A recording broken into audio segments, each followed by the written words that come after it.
رب العالمین نے جو روح کی غذا ہمیں اتاری، القرآن جس کا نام ہے، ہم نہ اس کی عظمت کو پہچانتے ہیں، نہ ہم اس کو پڑھتے ہیں، نہ اس کو سمجھتے ہیں، نہ ہماری روح کو تسکین پہنچاتے ہیں۔ اسی وجہ سے آج پورے کے پورے مسلمانوں کے اندر بھی یہ بیماری ہے کہ آپ کو کئیوں کو یہ کہتے ہوئے سنے ہوں گے کہ ہمیں سکون نہیں ہے بھائی، غموں سے چور ہو، افسدہ ہو، پریشانیاں ہو، ایک جھلک اللہ کے رسول صلی اللہ علیہ وسلم کو دیکھ لیتے، اللہ کے رسول صلی اللہ علیہ وسلم کی مجلس میں بیٹھ جاتے تو صحابہ سب کچھ بھول جاتے اور ان کے چہروں پر اطمینان یوں ہوتا گویا کہ دنیا جہاں کی دولت ان کے پاس ہو۔ مومنین کی یہی صفت ہوتی ہے کہ انما المؤمنون الذین آمنوا، جو مومن ہیں اللہ تبارک و تعالی پر ایمان رکھتے ہیں، ان کا کیا ہے؟ جب اللہ تبارک و تعالی کی تلاوت، اللہ کے آیتوں کی تلاوت، اللہ کے قرآن کی تلاوت کی جاتی ہے،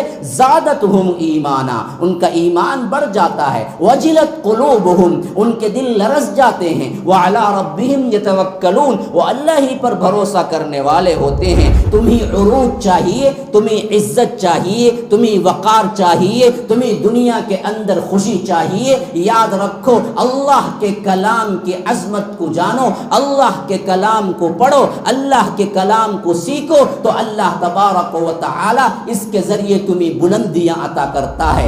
اس قرآن جیسی کتاب لانے کی کوشش کریں، لا یأتون بمثلہ، یہ ہرگز بھی نہیں لا سکتے ہیں، ولو کان بعضهم لبعض ظہیرا، کہ یہ خواہ کتنا ہی ایک دوسرے کے مددگار کیوں نہ ہو جائیں۔ یاد رکھو دنیا کی ہر چیز تمہیں مل جائے گی، لیکن قرآن کی چاشنی، قرآن کی محبت نہیں ملے گی تو یاد رکھو وہ قبرستان سے بھی بہتر ہے۔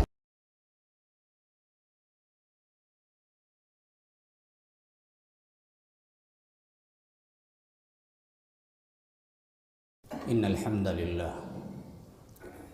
نحمده ونستعینه ونستغفره ونؤمن به ونتوکل علیہ ونعوذ باللہ من شرور انفسنا ومن سیئات اعمالنا، من يهده الله فلا مضل له ومن يضلل فلا هادي له، وأشهد أن لا إله إلا الله وحده لا شريك له، وأشهد أن محمدا عبده ورسوله، أما بعد فإن خير الحديث كتاب الله، وخير الهدي هدي محمد صلى الله عليه وسلم، وشر الأمور محدثاتها، وكل محدثة بدعة، وكل بدعة ضلالة، وفي رواية وكل ضلالة في النار۔ فأعوذ بالله السميع العليم من الشيطان الرجيم من همزه ونفثه ونفخه، إن هذا القرآن يهدي للتي هي أقوم، ويبشر المؤمنين الذين يعملون الصالحات أن لهم أجرا كبيرا، وأن الذين لا يؤمنون بالآخرة أعتدنا لهم عذابا أليما۔ اللهم أرنا الحق حقا وارزقنا اتباعه، وأرنا الباطل باطلا وارزقنا اجتنابه۔ اللهم علمنا ما ينفعنا وانفعنا بما علمتنا وارزقنا علما۔ رب اشرح لي صدري ويسر لي أمري واحلل عقدة من لساني يفقه قولي۔ اس اللہ کے نام سے ابتدا جس کے ناموں کی کوئی انتہا ہی نہیں۔ ولو ان ما فی الارض من شجرۃ اقلام والبحر يمده من بعده سبعة ابحر ما نفدت کلمات اللہ۔ اس ذات اقدس پر کروڑوں درود و سلام ہوں جو تمام جہانوں کے لیے رحمت للعالمین بن کے آئے تھے۔ اللہم صل علی محمد وعلی آل محمد كما صليت على إبراهيم وعلى آل إبراهيم إنك حميد مجيد، وبارك على محمد وعلى آل محمد كما باركت على إبراهيم وعلى آل إبراهيم إنك حميد مجيد۔ برادران اسلام، واجب الاحترام بزرگوں، دوستوں، عزیز ساتھیوں، لائق احترام ماؤں اور بہنوں، اللہ تبارک و تعالی نے اس انسان کو پیدا کیا تو دو طرح کے جوڑ اور 2 طرح کے لوازمات سے اس کو بنوایا۔ ایک تو ہے جسم، جس کے لیے رب العالمین نے فرمایا کہ ہم نے اس کو مٹی سے بنایا، خلقہ من تراب ثم قال له کن فیکون، کہ ہم نے اسے تراب سے بنایا، مٹی سے بنایا، پھر ہم نے کہا کہ ہو جا تو ہو گیا۔ دوسری جگہ فرمایا کہ وَلَقَدْ خَلَقْنَا الْإِنسَانَ مِنْ صَلْصَالٍ مِنْ حَمَإٍ مَسْنُونٍ وَالْجَانَّ خَلَقْنَاهُ مِنْ قَبْلُ مِنْ نَارِ السَّمُومِ، کہ ہم نے کھنکھناتی ہوئی مٹی جو گارے کی شکل کی ہوتی ہے اس سے ہم نے انسان کو بنایا، اور اس سے پہلے ہم جنات کو آگ کی لپیٹ سے پیدا کر چکے تھے۔ تو یہ تو وہ جسم جس کے ساتھ ہم دنیا میں آئے، اس کے بنانے کی کیفیت کے بارے میں رب العالمین گفتگو کرتا ہے۔ لیکن وہ جسم اس وقت تک مردہ پڑا رہا جب تک اللہ تبارک و تعالی نے اس کے اندر روح نہ پھونک دی۔ اسی لیے فرمایا کہ جیسے ہی میں نے روح کو پھونکا تو فرمایا ملائکہ سے کہ تم سب کے سب سجدے میں گر پڑنا۔ اللہ تبارک و تعالی فرماتا ہے فَنَفَخْتُ فِيهِ مِن رُّوحِي فَقَعُوا لَهُ سَاجِدِينَ فسجد الملائکۃ کلھم اجمعون الا ابلیس، کہ ہم نے جیسے ہی روح اس جسد خاکی میں پھونکی اور فرمایا کہ سب کے سب ملائکہ کو حکم تھا کہ وہ سجدے میں گر جاؤ، تو سب کے سب سجدہ کیے سوائے ابلیس کے۔ تو اللہ تبارک و تعالی نے اس انسانی جسم کے اندر روح اور جسم کو ملا کر انسان کہا، اور اسی وقت وہ انسان کہلانے کا مستحق ہے جب تک کہ وہ روح اور جسم اس کے اندر ملی ہوئی ہوتی ہے۔ جیسے یہ روح جدا ہوئی، ہم کہتے ہیں کہ میت کو کب اٹھاتے ہیں، ہم یہ نہیں کہتے کہ عبداللہ صاحب کو کب اٹھاتے ہیں، عبد الرحمن صاحب کو کب اٹھاتے ہیں، یہ نہیں کہتے، ہم کہتے ہیں کہ میت کو کب اٹھاتے ہیں۔ روح اگر جدا ہو تو ایک ہی نام ہے پوری دنیا میں، اس کا ایک ہی نام، خواہ وہ کسی اور نام کا ہو لیکن اس کا ایک ہی نام ہے، اس کا نام میت ہے، اس کا نام مردہ ہے، اس کے علاوہ کوئی اور نام نہیں ہے۔ روح اگر ساتھ میں ہے تو عبداللہ بھی ہیں، عبد الجبار بھی ہیں، کریم بھائی بھی ہیں، شبیر بھائی بھی ہیں، سب ہیں۔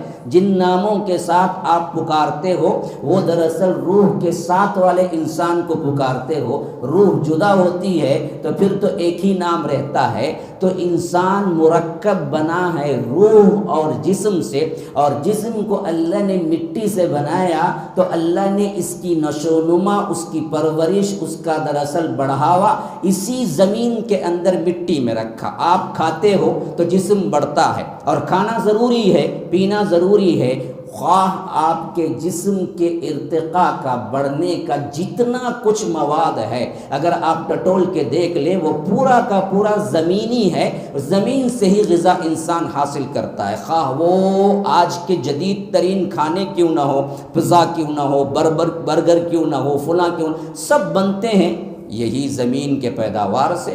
وہی پرانے زمانے کے کھانے کیوں نہ ہو، وہ سب بھی بنتے ہیں زمین کے پیداوار سے۔ تو انسانی جسم کا ارتقاء ہے زمین کی پیداوار سے، اور اس کی بناوٹ ہوئی ہے زمین سے، مٹی سے۔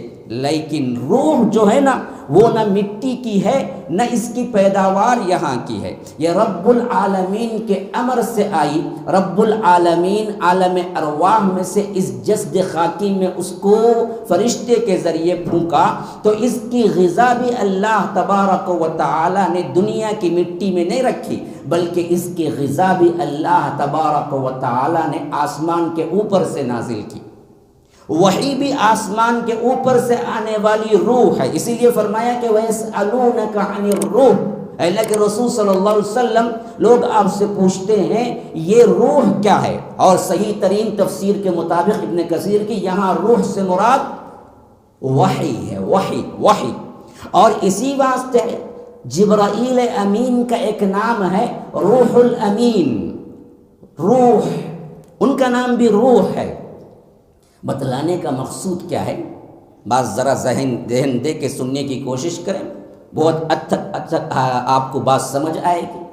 اللہ تبارک و تعالی نے جسم انسانی کو روح اور جسم کا مرکب بنایا پھر اس کو زمین پہ اتارا، زمین کے اندر اس کے جسم کی غذا رکھی، لیکن اس کی روح کی تر و تازگی کی غذا جیسے اوپر سے روح آئی تھی، غذا بھی اوپر سے نازل کی، اور اس نازل کردہ نام وحی ہے، اور وحی کا ایک نام روح ہے جس کو لے آتے ہیں جبرائیل۔ تو ہم نے دراصل جینے کا جو کچھ بھی آج کا ہم نے ارادہ کیا ہے یا آ کر ہم نے پرفارم کیا ہے، وہ کیا ہے؟ صرف جسم کو بنانے میں لگے ہوئے ہیں، اندر کی روح بڑی زخمی ہے، پیاسی ہے، اس کی غذا کا کوئی انتظام نہیں کرتا ہے بندہ۔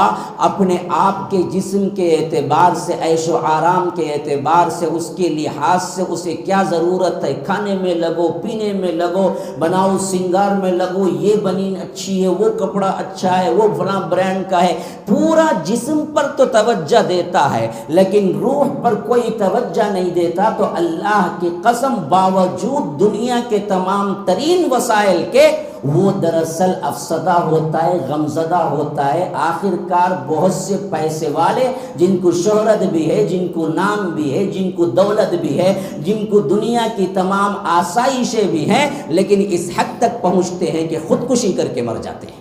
کیوں؟ آخر کیا کمی تھی ان کے پاس؟ آپ نے کبھی سنا ہے کسی عالم نے خودکشی کی ہے؟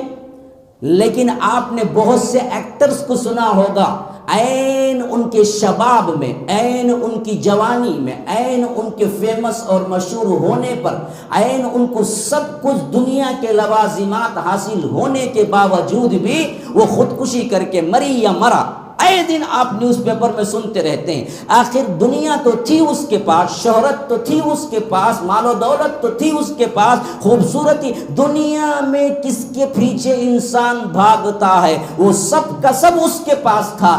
آخر خودکشی کر کے مرا کیوں؟ اس نے صرف جسم پر توجہ دی تھی، اندر کی روح پہ توجہ نہیں دی تھی۔ روح زخمی تھی، روح غمزدہ تھی۔ آج ہماری حالت یہی ہے میرے بھائیوں، ہم بھی اصل میں توجہ دیتے ہیں اپنے جسموں کو بنانے کو، لیکن رب العالمین نے جو روح کی غذا ہمیں اتاری، القرآن جس کا نام ہے، ہم نہ اس کی عظمت کو پہچانتے ہیں، نہ ہم اس کو پڑھتے ہیں، نہ اس کو سمجھتے ہیں، نہ ہماری روح کو تسکین پہنچاتے ہیں۔ اسی وجہ سے آج پورے کے پورے مسلمانوں کے اندر بھی یہ بیماری ہے کہ آپ کو کئیوں کو یہ کہتے ہوئے سنے ہوں گے کہ ہمیں سکون نہیں ہے۔ بھائی بڑی پریشانی ہے، مولوی صاحب دعا کرو، فلاں نسخہ کوئی بتا دو، کوئی وظیفہ بتا دو کہ گھر کے اندر چین نہیں ہے، سکون نہیں ہے، رات میں نیند نہیں آتی، فلاں نہیں ہوتا۔ کیوں نہیں ہوتا؟ تم نے کبھی اپنے روح کو غذا دی ہی نہیں۔ جو رب العالمین نے آسمانوں پر سے اتارا، روح آسمان سے آئی اور اس کی غذا بھی آسمان سے رب نے نازل کیا۔ بدن مٹی سے بنا، اس کی غذا بھی اللہ نے زمین میں رکھی۔ ہم نے ایک طرفہ تو اس کو دیکھا، جسم کو، لیکن روح کو نہیں دیکھا۔ تو یاد رکھیے اسی کا خمیازہ اب ہم بھگت رہے ہیں کہ ہمارے اندر بھی سکون نہیں ہے، ہمارے اندر بھی چین نہیں ہے، ہمارے اندر بھی زندگی گزارنے کا طریقہ نہیں ہے۔ خوشیوں بھری وہ زندگی جس کو ایک جنت کا نمونہ ہم کہہ سکتے ہیں، جو جناب محمد الرسول اللہ صلی اللہ علیہ وسلم نے یہاں گزار کے بتایا۔ غموں سے چور ہو، افسدہ ہو، پریشانیاں ہو، ایک جھلک اللہ کے رسول صلی اللہ علیہ وسلم کو دیکھ لیتے، اللہ کے رسول صلی اللہ علیہ وسلم کی مجلس میں بیٹھ جاتے تو صحابہ سب کچھ بھول جاتے اور ان کے چہروں پر اطمینان یوں ہوتا گویا کہ دنیا جہاں کی دولت ان کے پاس ہو۔ لیکن یہاں حالت دنیا کی کیا تھی؟ اللہ کے رسول صلی اللہ علیہ وسلم کے گھر مبارک کا نقشہ اگر آپ دیکھ لیں گے تو اللہ کے رسول صلی اللہ علیہ وسلم کے گھر کے اندر 2 مہینے گزر جاتے، کھانے کو کچھ نہ ملتا۔ اماں عائشہ روایت کرتی ہیں کہ ہمارے گھروں میں 2 مہینے گزر جاتے لیکن چولہا نہ جلتا۔ صحابہ پریشان ہو گئے، پوچھا اماں پھر کیسے زندگی گزرتی؟ کہا کہ 2 کالی چیزوں پر، ایک پانی پر، ایک کھجور پر، اور کھجور بھی کبھی کبھی پورے دن میں 1 کھجور ملتا اور تھوڑا سا پانی، ایک کھجور پورے دن میں تھوڑا سا پانی اور ایک ایک مہینہ گزر جاتا، لیکن نہ کوئی غم نہ کوئی پریشانی، دیکھنے والا ایسا سمجھتا کہ دنیا کی ہر دولت انہیں ملی ہوئی ہے۔ کیوں؟ اصل میں ان کے اندر قرآن پڑھنے کا جذبہ تھا، قرآن کو انہوں نے اپنی زندگی کا عین منصب بنایا، قرآن کو مرکز محور بنایا، قرآن پڑھا، اسی سے غذا حاصل کی۔ وہ پڑھتے ہوئے دل ان کے اللہ تبارک و تعالیٰ کے ذکر سے اور اللہ تبارک و تعالیٰ کے ڈر سے لرزنے لگتے تھے۔ مومنین کی یہی صفت ہوتی ہے کہ انما المؤمنون الذین آمنوا، جو مومن ہیں اللہ تبارک و تعالیٰ پر ایمان رکھتے ہیں، ان کا کیا ہے؟ جب اللہ تبارک و تعالیٰ کی تلاوت، اللہ کے آیتوں کی تلاوت، اللہ کے قرآن کی تلاوت کی جاتی ہے، زادتہم ایمانا، ان کا ایمان بڑھ جاتا ہے، وجلت قلوبہم، ان کے دل لرز جاتے ہیں، وعلی ربہم یتوکلون، وہ اللہ ہی پر بھروسہ کرنے والے ہوتے ہیں۔ یہ صفات تھی جب تک ہماری زندگیوں میں قرآن تھا۔ جب ہم نے قرآن کو چھوڑ دیا تو یاد رکھو پھر اللہ تبارک و تعالیٰ نے بھی ہمیں چھوڑ دیا۔ السلام علیکم ورحمۃ اللہ وبرکاتہ۔ احباب کرام، الحمدللہ مسجد السلام کی تکمیل اپنے آخری مراحل میں ہے۔ اس کے لیے آپ لوگوں سے درخواست کی جاتی ہے کہ آپ اس کی تعمیر میں بڑھ چڑھ کر حصہ لے کر ثواب دارین حاصل کریں۔ شکراً۔ اللہ تبارک و تعالیٰ نے جب قرآن کو اتارا اسی وقت اعلان کر دیا کہ لوگوں، تمہاری زندگی اصل قرآن ہے، تمہاری کامیابی اسی کے اندر ہے، تمہاری بربادی اسی کو چھوڑنے میں ہے۔ اسی واسطے رب العالمین کہتا ہے کہ ہے جو انسان اس دنیا میں زندگی گزارتے ہوئے بھی اللہ کے کلام کو پڑھتا نہیں، اللہ کے کلام کو سنتا نہیں، اللہ کے کلام پر عمل نہیں کرتا، ہم کل اسے حشر کے میدان میں اندھا کر کے اٹھائیں گے۔ ہاں، اندھا۔ اللہ تبارک و تعالی سورہ طہ میں فرماتا ہے ہم اسے اندھا کر کے اٹھائیں گے تو وہ پوچھے گا لم حشرتنی اعمی وقد كنت بصیرا، اے اللہ تو نے مجھے اندھا کیوں اٹھایا؟ میں تو دنیا میں بینا تھا، دیکھنے والا تھا، آنکھوں والا تھا، آج مجھے اندھا کیوں اٹھایا ہے؟ لما حشرتنی اعمی وقد كنت بصیرا۔ اللہ تبارک و تعالی فرمائے گا قال كذلك، یہ اسی واسطے ہوا، اتتک آیاتنا فنسیتها، دنیا میں تیرے سامنے قرآن کی آیتیں تلاوت کی جاتی تھی، سامنے قرآن تھا لیکن تو نے کبھی پڑھائی نہیں، اسے بھلا بیٹھا۔ وَكَذَلِكَ الْيَوْمَ تُنْسَى، اسی طرح آج میں تجھے بھلائے دیتا ہوں، حالانکہ اللہ کو بھول نہیں۔ وَمَا كَانَ رَبُّكَ نَسِيًّا، تیرا رب بھولنے والا نہیں ہے۔ یہاں پر طنزاً بتایا گیا ہے کہ تمہارے ساتھ یہ سلوک ہوگا، تو یاد رکھو اصل جس چیز کی اہمیت ہوگی، جس چیز کی عظمت ہوگی، اسی وقت انسان اس کی طرف متوجہ ہوگا۔ جو قرآن کی عظمت کو نہیں جانتا، جو قرآن کی عظمت کو پہچانتا نہیں، وہ کبھی قرآن کی طرف راغب نہیں ہوگا۔ اسی واسطے میں اپنے مضمون کو ادا کرنے کے لیے تمہیداً یہ باتیں رکھا۔ میں ابھی اپنے مضمون میں داخل نہیں ہوا، ویسے بھی جمعہ کا وقت بڑا تنگ ہوتا ہے کہ میں اپنے مضمون کو کہاں تک مکمل کر پاتا ہوں۔ یہ رب العالمین جہاں تک ہمیں کیا وسعت دیتا ہے وقت کی، ویسے ہی کہوں گا، لیکن میں نے یہ چند الفاظ تمہیدی بیان کیا کہ دیکھو سب سے پہلی چیز اپنے اوپر غور کرو،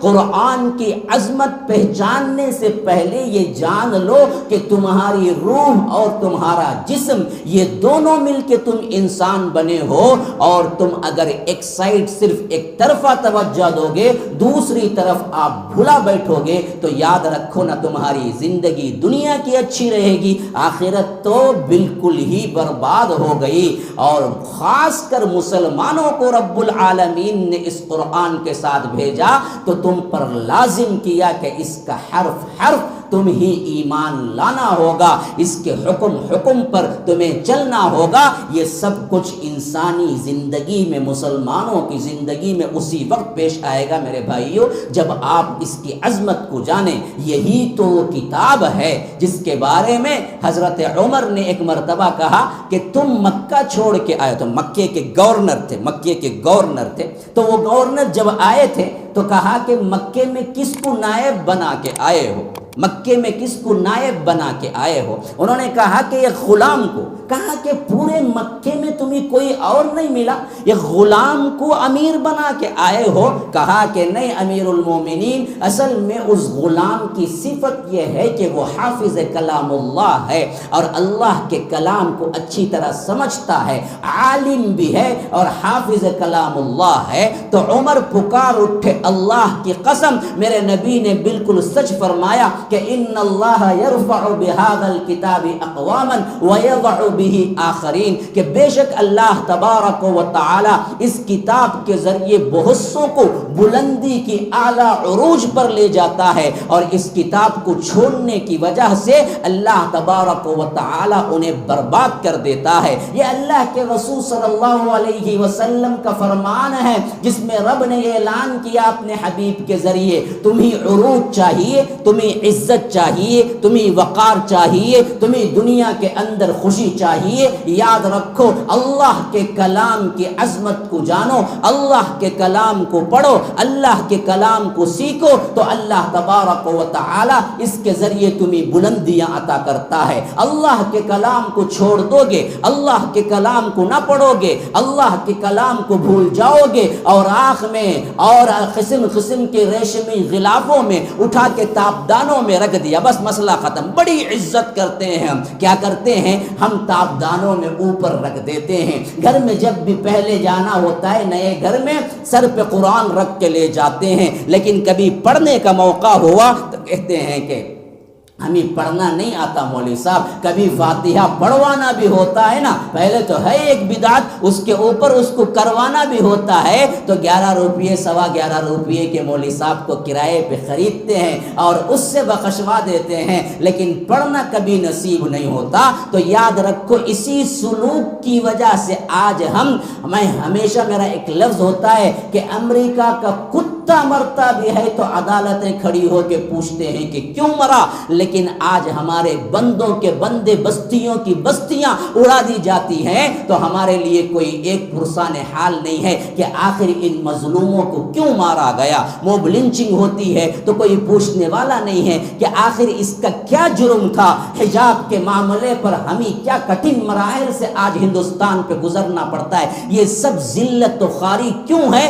اللہ کے کلام کو چھوڑ دینے کی وجہ سے ہے، اللہ کے کلام کو نہ پڑھنے کی وجہ سے ہے۔ رب العالمین نے 1400 سال پہلے ہی کہہ دیا، ان ھذا القرآن یہدی للتی ہی اقوم ویبشر المؤمنین الذین یعملون الصالحات ان لهم اجرا کبیرا وان الذین لا یؤمنون بالآخرہ اعتدنا لهم عذابا علیما۔ بے شک یہ قرآن کیوں اترا ہے؟ یہدی للتی ہی اقوم، یہ ہدایت دیتا ہے، یہ ہدایت کی طرف رہنمائی کرتا ہے، سیدھی راستے کی طرف رہنمائی کرتا ہے، اور جو اس کو عمل کرتے ہیں، اس کو پڑھتے ہیں، اس کو سمجھتے ہیں، ان کو بشارتیں ہیں۔ وَيُبَشِّرُ الْمُؤْمِنِينَ الَّذِينَ يَعْمَلُونَ الصَّالِحَاتِ، جو اس کو پڑھ کر نیک عمل میں اپنی زندگی گزارتے ہیں، أَنَّ لَهُمْ أَجْرًا كَبِيرًا، کہ اس کے لیے سب سے بڑا اجر ہم نے تیار کر رکھا ہے۔ وَأَنَّ الَّذِينَ لَا يُؤْمِنُونَ بِالْآخِرَةِ، رہے وہ لوگ جو اس پر ایمان نہیں لاتے ہیں، آخرت کے دن پر ایمان نہیں لاتے ہیں، اس کو پڑھتے نہیں ہیں، اعتدنا لهم عذابا علیما، کہ ہم نے اس کے لیے درد دینے والا عذاب رکھا ہے۔ کیا ہے یہ قرآن؟ کیا ہے یہ قرآن؟ رب العالمین اس قرآن کو ہدایت نامہ قرار دیا، اس قرآن کو نجات کا ذریعہ بنا دیا، اس قرآن کو اللہ کے رسول صلی اللہ علیہ وسلم کے رسول ہونے کی دلیل اور چیلنج دیا۔ جب اللہ کے رسول نے کہا کہ میں اللہ کا فرستادہ ہوں، میں اللہ کی طرف سے تمہیں کیا ہے خبردار کرنے کے لیے آیا ہوں، میرے اوپر اللہ کا کلام اترتا ہے، لوگوں نے جھٹلایا تو چیلنج کے طور پہ فرمایا کہ دیکھو اگر تم یہ کہتے ہو انسانی کلام، کہا کہ فَلْيَأْتُوا بِحَدِيثٍ مِثْلِهِ إِن كَانُوا صَادِقِينَ، اس جیسا ایک کلام بنا کے لاؤ اگر تم اپنے قول میں سچے ہو، لیکن نہیں لا سکے۔ یہ چیلنج قیامت تک بھی رہے گا، اور اس وقت سب سے اہم ترین لوگ جو کہ اپنی زبان میں سب سے افضل ترین لوگ شمار ہوتے تھے، اور عربی زبان کے اعتبار سے انہیں کتنا فخر تھا پتہ ہے؟ وہ کہتے تھے کہ پوری دنیا گونگی ہے۔ آپ نے سنا ہوگا وہ لفظ عرب عجم، عرب عجم، ہم کہتے ہیں ہم عجمی ہیں، وہ عربی ہیں. اور عجم کا مطلب کیا پتہ ہے؟ عجم کا مطلب ہے گونگا، جسے ہم بولتے ہیں مکہ، جس کو بولنا نہیں آتا. تو عرب لوگ کہتے تھے کہ بولنا جس کو آتا ہے، زبان جس کو آتی ہے، فصاحت و بلاغت جس کو آتی ہے، وہ تو ہم ہیں دنیا میں. ہمارے علاوہ جتنے ہیں وہ سب عجم ہیں، گونگے ہیں، ان کو بات ہی کرنا نہیں آتا. اتنا ناز تھا اپنے اوپر. انہی ناز کرنے والوں کو رب نے قرآن اتارا، کہا کہ اگر تم کہتے ہو کہ یہ انسانی کلام ہے تو اس جیسے بنا کے لاؤ. پہلے تو کہا کہ بحدیث مثلی، پورا ایک قرآن بنا کے لاؤ. بعد میں اور کم کر دیا، فرمایا کہ فلیأتو بعشر سور مثلی، 10 صورتیں بنا کے لاؤ، 10 صورتیں. پھر اس کے بعد اس سے بھی کم کر دیا. یہ 23 سال میں یہ چیلنج دہرایا گیا کہ آخری میں فرمایا کہ دیکھو فاتو بسورۃ مثلی، ایک صورت ہی بنا کے لاؤ، ایک صورت، 3 آیتیں. والعصر ان الانسان لفی خسر الا الذین آمنوا وعملوا الصالحات وتواصوا بالحق وتواصوا، تین آیتیں. انا اعطیناک الکوثر فصل لربک وانحر ان شانئک هو الابتر، 3 آیتیں. ان 3 آیتوں کا چیلنج دیا گیا کہ ایک صورت ہی بنا لاؤ. وہ عرب جن کو بڑا ناز تھا اپنی زبانوں پر، نہیں لا سکے. تو رب نے اعلان کیا فَإِن لَمْ تَفْعَلُوا وَلَن تَفْعَلُوا، تم نہیں لائے، ماضی میں بھی، حال میں بھی نہیں لائے، مستقبل میں بھی نہیں لا سکو گے. یاد رکھو جب تم نے مان لیا کہ یہ انسانی کلام نہیں ہے، فَاتَّقُوا النَّارَ، اس آگ سے جو الذی وقودها الناس والحجارہ، جو کہ ایندھن بنیں گے جس کے پتھر اور انسان. یعنی اللہ جہنم میں انسانوں کو بھی جلائے گا، ان کے پتھروں کو بھی جلائے گا. کون سے پتھر؟ جن کو اللہ کو چھوڑ کر وہ پکارا کرتے تھے، ان بتوں کو بھی اس کے اندر ڈالے گا اور بتائے گا کہ دیکھو جن کو تم دنیا میں پکارا کرتے تھے وہ تمہارے ساتھ جل رہے ہیں. یعنی وہ کوئی بھی نفع و نقصان کے تمہارے لیے مالک نہیں تھے. اللہ تبارک و تعالی اسی قرآن کی عظمت کے بارے میں کہتا ہے قُلْ لَئِنِ اجْتَمَعَتِ الْإِنسُ وَالْجِنُّ، سورہ اسراء کے اندر اگر انسان اور جنات سب کے سب جمع ہو جائے، قُلْ لَئِنِ اجْتَمَعَتِ الْإِنسُ وَالْجِنُّ عَلَىٰ أَن يَأْتُوا بِمِثْلِ هَذَا الْقُرْآنِ، اس قرآن جیسی کتاب لانے کی کوشش کریں، لَا يَأْتُونَ بِمِثْلِهِ، یہ ہرگز بھی نہیں لا سکتے ہیں. وَلَوْ كَانَ بَعْضُهُمْ لِبَعْضٍ ظَهِيرًا، کہ یہ خواہ کتنا ہی ایک دوسرے کے مددگار کیوں نہ ہو جائیں. اللہ تبارک و تعالی اس قرآن کی عظمت میں کہتا ہے الف لام میم ذالک الکتاب لا ریب فیہ، دیکھو یہ وہ کتاب ہے جس کے اندر کوئی شک نہیں ہے. نہ کتاب کے اندر کوئی شک ہے، نہ کتاب کے اتارے جانے میں کوئی شک ہے، کسی میں کوئی شک نہیں ہے. یہ بغیر شک، کیوں؟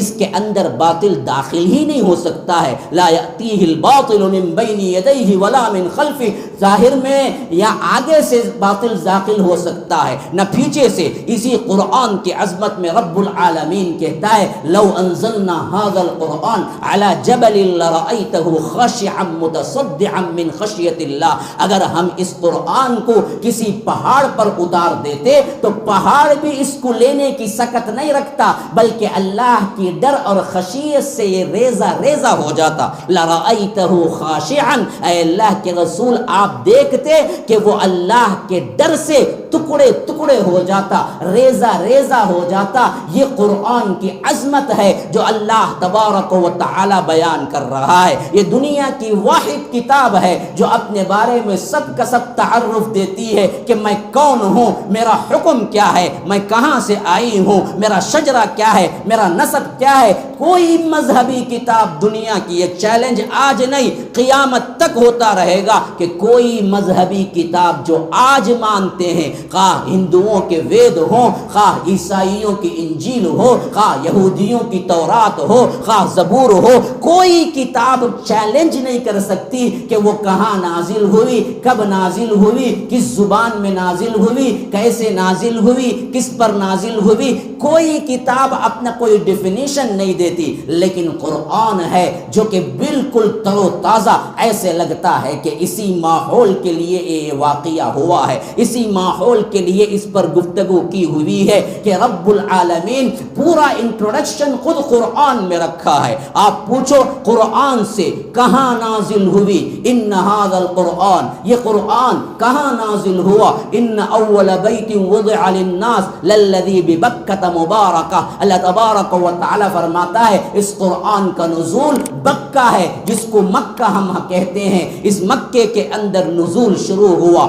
آپ پوچھو کس پہ نازل ہوا، کس کے ذریعے سے نازل ہوا؟ قرآن کہتا ہے نزل به الروح الامین علی قلبک لتکون من المنذرین بلسان عربی مبین۔ دیکھو اس کو نازل کردہ جو لینے والے تھے وہ جبرائیل لے کے آئے، اور کس پہ نازل ہوا؟ اے محمد الرسول اللہ صلی اللہ علیہ وسلم، آپ کے قلب اطہر پہ نازل ہوا، آپ کے دل پہ نازل ہوا۔ نزل به الروح الامین، لانے والے روح الامین۔ کون روح الامین؟ فرمایا کہ والنجم اذا ہوا ما ضل صاحبکم وما غوا وما ينطق عن الهوى ان هو الا وحی یوحى علمہ شدید القوى۔ بڑی زبردست قوت والے نے تعلیم دی ہے۔ کون ہے؟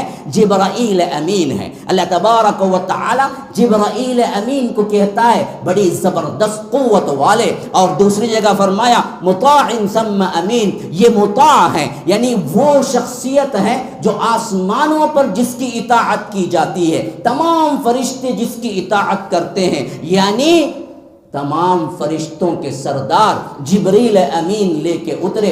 کس پہ اترے؟ جناب محمد الرسول اللہ صلی اللہ علیہ وسلم پہ اترے۔ اور کس زبان میں اترا؟ فرمایا کہ بلسان عربی مبین، عربی زبان میں اترا۔ آپ قرآن سے پوچھو تو کس مہینے میں نازل ہوا؟ قرآن جواب دیتا ہے شہر رمضان الذی انزل فیہ القرآن۔ یہ دیکھو یہ ماہ رمضان میں نازل ہوا ہے۔ اور کیوں نازل ہوا؟ تو قرآن کہتا ہے شہر رمضان الذی انزل فیہ القرآن ھدی للناس وبینات من الھدی والفرقان۔ یہ ہدایت ہے لوگوں کے لیے، یہ فرقان ہے، یہ حق و باطل میں تمیز کرنے والی چیز ہے۔ آپ قرآن سے پوچھو کس رات میں نازل ہوا؟ قرآن جواب دیتا ہے انا انزلناہ فی لیلۃ القدر وما ادراک ما لیلۃ القدر لیلۃ القدر خیر من الف شہر۔ یہ رات وہ لیلۃ القدر کی رات میں نازل ہوا، صرف اس واسطے کہ وہ لیلۃ القدر میں نازل ہوا۔ لیلۃ القدر کی رات اس حد تک قدر والی بن گئی، عظمت والی بن گئی کہ 1000 مہینوں سے بہتر ہے۔ تو تم جو سوال چاہو کرو، قرآن اس کو جواب دیتا ہے کہ یہ میری عظمت ہے، میں یہاں اترا ہوں، میں ان پہ اترا ہوں، میرا مقصد یہ ہے۔ پھر مسلمانوں اتنی باعظمت کتاب رکھتے ہوئے پڑھتے کیوں نہیں ہو، سمجھتے کیوں نہیں ہو، عمل کرتے کیوں نہیں ہو؟ قرآن ہم سے سوال کرتا ہے افلا یتدبرون القرآن، تم قرآن پر غور و فکر کیوں نہیں کرتے؟ تم قرآن کو کھول کے پڑھتے کیوں نہیں؟ ام علی قلوب اقفالها، کیا تمہارے دلوں پر قفل لگ گئے ہیں کہ تم اس کو کبھی کھول کے پڑھا ہی نہیں ہے؟ کل قرآن مجید حجت بن کے آئے گا۔ حدیث کے اندر اللہ کے رسول صلی اللہ علیہ وسلم نے فرمایا کہ قرآن حجت لک او علیک، یاد رکھو قرآن تمہارے لیے حجت ہے یا تمہارے خلاف میں حجت ہے۔ کیا معنی؟ جو قرآن پڑھتا ہے، سمجھتا ہے، اس پر عمل کرتا ہے، کل قیامت کے دن اگر اس کو اللہ تبارک و تعالی عذاب دینا بھی چاہے گا تو قرآن شافع بن کے آئے گا، کہے گا اے اللہ یہ وہ بندہ ہے جو راتوں میں پڑھا کرتا تھا، راتوں میں ذکر کرتا تھا، راتوں میں اس کو قیام میں تہجد میں پڑھا کرتا تھا، یہ رات دن تیرے قرآن کی تلاوت کرتا تھا، اے اللہ اس کو جہنم میں نہ ڈال، اس کو کیا ہے جنت لے جا۔ شفاعت کرے گا قرآن جو پڑھنے والا، لیکن جو نہیں پڑھنے والا ہے قرآن اس کے خلاف حجت بن کے آئے گا، کہے گا یہ وہ بدبخت تھا، اے اللہ گھر میں تو لکھا ہوا تھا لیکن یہ کبھی اٹھا کے پڑھا نہیں، یہ تابدانوں میں رکھ کے دھول میں اٹا ہوا تھا، لیکن بدبخت ہمیشہ اپنے موبائل کو 10 مرتبہ اسکرین پوچھتا تھا لیکن پورے دن میں 1 مرتبہ بھی قرآن کو اٹھا کے پڑھتا نہیں۔ آج ہم موبائل کے ساتھ کیا سلوک کر رہے ہیں، اللہ کی کتاب کے ساتھ کیا سلوک کر رہے ہیں، دیکھنا چاہیے۔ کل قرآن حجت بن کے آئے گا خلاف میں۔ یہ وہ بدبخت ہے جو لگا ہوا تھا فیس بک میں، کبھی انسٹاگرام میں، کبھی واٹس ایپ میں، کبھی فلاں میں، کبھی فلاں میں، اپنا پورا وقت ضائع کیا، برباد کیا۔ کسی کی 40 سال ہو گئی عمر، کسی کی 45 ہو گئی، کسی کی 50 ہو گئی، کسی کی 60 ہو گئی، کسی کی 20، کسی کی 25، لیکن ہم نے قرآن کتنا پڑھا ہے، کب اٹھایا ہے، کب پڑھا؟ جاؤ جاؤ جاؤ اپنی ماضی میں دیکھو تم نے کب قرآن آخری پڑھا اور سمجھا کب؟ کب اس پر پڑھتے ہوئے تمہاری رقت طاری ہوئی، تمہارے دل تڑپ گئے اور تمہارے آنکھوں سے آنسو نکل آئے، وہ کب ہوا تمہاری زندگیوں میں؟ دیکھو تمہارے دل اور ہمارے دل مردہ ہو چکے ہیں، اسی واسطے نہ قرآن پڑھنے کو ذوق ہے، نہ جی چاہتا ہے، نہ پڑھتے ہوئے کبھی رونا آتا ہے۔ حالانکہ اللہ کے رسول صلی اللہ علیہ وسلم جیسی کیفیت جن کو اللہ تبارک و تعالی نے اعلان کر دیا تھا، لیغفر لک اللہ ما تقدم من ذنبک وما تأخر علیہ، اے اللہ کے رسول آپ کے ہم اگلے پچھلے سب گناہ معاف کر دیے ہیں، پھر بھی قرآن پڑھتے تو لرز جاتے۔ ابن مسعود کو ایک مرتبہ بلایا، کہا کہ مجھ پہ قرآن پڑھو، مجھ پہ قرآن پڑھو۔ ابن مسعود رضی اللہ عنہ نے کہا اے اللہ کے رسول آپ پہ قرآن اترا، میں آپ پہ قرآن پڑھوں؟ کہا کہ ہاں، مجھے دوسرے سے سننے سے اچھا لگتا ہے، دوسروں کی قراءت سننے سے مجھے پسند ہے کہ تم مجھے قراءت پڑھو۔ ابن مسعود وہ ہیں جن کو اللہ کے رسول صلی اللہ علیہ وسلم نے فرمایا قرآن جبرائیل جس طرح اتارے ہیں اسی طرح اگر کوئی پڑھنا سیکھنا چاہتا ہے تو ابن مسعود سے سیکھ لے۔ یہ مفسر قرآن ہے، یہ ترجمان القرآن ہے، یہ قاری القراء ہے۔ ابن مسعود سے اللہ کے رسول کہتے ہیں مجھے پڑھ کے سناؤ۔ ابن مسعود سورہ نساء شروع کرتے ہیں، پڑھتے جاتے ہیں پڑھتے جاتے ہیں، جب اس آیت پہ پہنچتے ہیں فَكَيْفَ إِذَا جِئْنَا یا رب یا رب سلم یا رب، فرمایا کہ میں جیسے ہی اس آیت پہ پہنچا فَكَيْفَ إِذَا جِئْنَا مِنْ كُلِّ أُمَّةٍ بِشَهِيدٍ وَجِئْنَا بِكَ عَلَى هَؤُلَاءِ شَهِيدًا، اس دن کیا کیفیت ہوگی جب اللہ تبارک و تعالی ہر ایک رسول کو بلا کے پوچھے گا کیا تم نے اپنا پیغام بندوں تک پہنچا دیا؟ یہاں پر اللہ کے سوال کرنے کا منظر ہے تو اللہ کے رسول صلی اللہ علیہ وسلم کے آنکھوں سے آنسو نکل پڑے، حتیٰ کہ اللہ کے رسول صلی اللہ علیہ وسلم روتے ہوئے کہا کہ ابن مسعود حسبک حسبک، بس بس کافی ہے، اس سے زیادہ سنا نہیں جا رہا ہے۔ اللہ کے رسول صلی اللہ علیہ وسلم کی طرف ابن مسعود کہتے ہیں میں نے پلٹ کے دیکھا تو دیکھا کہ داڑھی مبارک تک آنسوؤں سے تر ہو گئی ہے کہ رو رو کے اللہ کے رسول صلی اللہ علیہ وسلم ڈر رہے ہیں۔ یہ حال ہے قرآن جن پر اترا ان کے اوپر، جبکہ وہ اگلے پچھلے سب گناہ معاف ہیں، معصوم ہیں، لیکن ہم ہی قرآن پڑھتے ہوئے کبھی دل لرزتا ہی نہیں ہے۔ کیوں؟